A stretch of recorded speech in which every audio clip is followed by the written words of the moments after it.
Welcome back दोस्तों। आज मैं आपके सामने एक और तेलुगु शॉर्ट फिल्म लेकर आया हूँ जिसका नाम है डार्क सीक्रेट। डायरेक्टर ने इस मूवी के थ्रू हम व्यूवर्स को एक अलग ही लेवल का मैसेज देने की कोशिश की है। तो इस मूवी की स्टोरी सुनने के बाद आप इस बात से कितने सहमत हो मुझे कमेंट करके बताना जरूर। तो चलिए बिना टाइम वेस्ट किए लेट्स गेट स्टार्ट। तो मूवी की शुरुआत में ही डायरेक्टर हमको ये बात बताते हैं कि ये शॉर्ट स्टोरी एक ट्रू इंसिडेंट से इंस्पायर होकर बनाई गई है और उसी तरह आरजीवी के इंटरव्यू से भी। आरजीवी आप जानते हो ना, राम गोपाल वर्मा, जो हमेशा कंट्रोवर्सी में रहते हैं। उसके बाद कुछ कैरेक्टर्स का इंट्रोडक्शन होता है। नंबर 1 विनय सिविल्स के लिए प्रिपेयर होते रहता है। नंबर 2 सुभाष एक शॉर्ट फिल्म मेकर है। नंबर 3 राहुल एक टीनेज लड़का है जो हमेशा पॉर्न देखते रहता है। नंबर 4 प्रदीप एक कैब ड्राइवर है। नंबर 5 नवीन एक स्कूल टीचर है और लास्ट नंबर 6 शेखर ये एक सॉफ्टवेयर डेवलपर है। तो ये सारे के सारे लोग एक ही रूम में रहकर अपनी जिंदगी गुजारते रहते हैं और उसी तरह अपने ख्वाबों को पूरा करने की कोशिश करते रहते हैं। दिन खत्म होने के बाद प्रदीप जब अपने रूम में आता है वो बहुत फ्रस्ट्रेशन में होता है और उसी तरह बहुत परेशान भी लगता है। जब राहुल प्रदीप से पूछता है कि क्यों इतने परेशान हो भाई, प्रदीप राहुल से कहता है हम ड्रिंक करते हुए इसके बारे में बात करेंगे। तो और थोड़ी देर बाद वो सारे के सारे फ्रेंड्स एक जगह पर जमा होते हैं और ये सारे के सारे लोग ड्रिंक करने लगते हैं। इसी दरमियान में प्रदीप के फ्रेंड्स प्रदीप से पूछने लगते हैं क्या परेशानी है, क्यों इतने परेशान हो। तो प्रदीप अपने फ्रेंड्स को बताने लगता है कि आज इसने अपनी गर्लफ्रेंड को किसी और के साथ देखा है रोमांस करते हुए या तो फिर किसी के साथ जाते हुए। ये देखकर प्रदीप का दिल टूट गया और ये परेशान है। उसी तरह नवीन भी जो स्कूल टीचर है वो भी अपने बारे में बताने लगता है कि इसका भी एक ब्रेकअप हो चुका है और जब तक ये गवर्नमेंट जॉब हासिल नहीं कर लेता तब तक इसके घर वाले इसकी शादी नहीं करेंगे। तो इस तरह से हर एक शख्स अपना अपने बारे में बताने लगता है और इसी बातों ही बातों में वो लोग लड़कियों को लेकर गलत समझने लगते हैं और प्रदीप नशे के हालत में अपने फ्रेंड्स को बताने लगता है कि आज वो किसी न किसी लड़की को सेट करेगा। इसका फ्रस्ट्रेशन और इसका गुस्सा रोक नहीं सकता। यह सुनने के बाद विनय भी प्रदीप का साथ देने के लिए रेडी हो जाता है। इस तरह से वो लोग अपने अपने प्रॉब्लम्स को याद करके और ज्यादा से ज्यादा ड्रिंक करने लगते हैं। लेकिन सुभाष जो फिल्म मेकर होता है वो खामोश रहता है, इनकी बातें चुपचाप सुनता रहता है और उसी तरह ये शराब को भी हाथ नहीं लगाता। और ये पांचों लोग ये डिसाइड हो जाते हैं कि आज रात ये लोग किसी न किसी एक लड़की को जरूर उठाएंगे। और ऐसा ही सोचने के बाद वो पांचों लोग अपने रूम से बाहर जाते हैं। तो कुछ दूर जाने पर इन लोगों को एक लड़की अकेली खड़ी हुई रहती है। वो पांचों लोग उस लड़की के पास आकर उस लड़की को उठा लेते हैं और ये पांचों लोग उस लड़की का मुंह बंद करके अपने रूम लाते हैं। बेचारी वो लड़की चीखती चिल्लाती हुई रहती है लेकिन उस लड़की की चीख उन पांचों लोगों के कानों तक नहीं पहुंचती।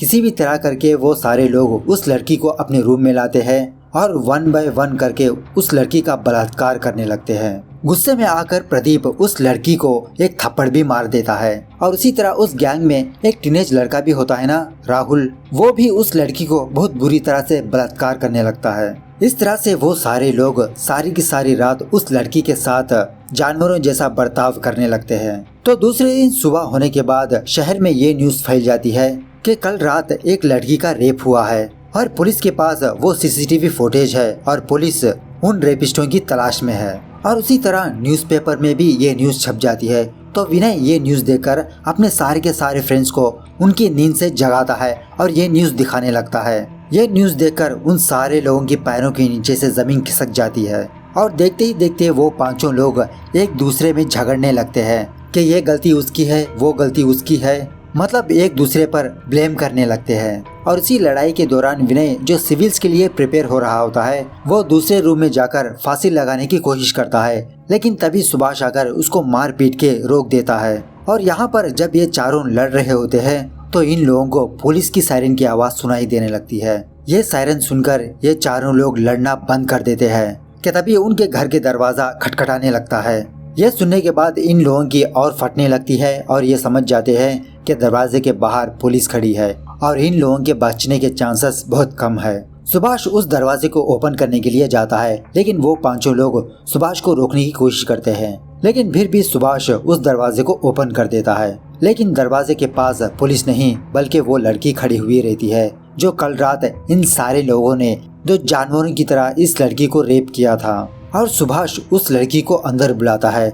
इस लड़की को देखकर वो सारे के सारे लोगों के मुंह खुले के खुले रह जाते हैं और कल रात जो कांड इस लड़की के साथ किया है वो सारे के सारे इनके दिमाग में फ्लैश होने लगते हैं। और सुभाष उन सारे लोगों को एक एक करके क्लास लेने लगता है कि उन्होंने एक मासूम लड़की की जिंदगी बर्बाद की है। पहले तो प्रदीप उन सारे लोगों को इसी ने भड़काया है। अगर लव फेल्यूर हो गया तो किसी लड़की का रेप करना चाहिए। हम उस सदमे से बाहर निकलने के लिए अपने आप को बिजी रखना होगा और उसी तरह हमारे जिंदगी में और तरक्की करनी होगी। उसी तरह सुभाष विनय को भी क्लास लेने लगता है जो सिविल्स के लिए प्रिपेयर होते रहता है। अगर विनय जैसे लोगों के हाथ में हमारा देश आ गया तो हमारा देश और हमारे देश की लड़कियां बर्बाद होके रह जाएंगी। और कल रात सुभाष उन सारे लोगों की जब बातें सुना था कि तभी सुभाष ने इस लड़की को फोन करके किसी जगह पर बुलाया। एक्चुअली ये लड़की एक प्रोस्टिट्यूट है और सुभाष इस लड़की को किसी जगह पर खड़ने के लिए कहता है और उसी तरह वो पांचों लोग नशे की हालत में जो लड़की इनके सामने नजर आई थी वो पांचों लोग इस लड़की को उठा लेते हैं। अगर कल रात इस लड़की के सिवा कोई और आम लड़की खड़ी हुई रहती तो उस लड़की की जिंदगी तो बर्बाद ही हो चुकी होती।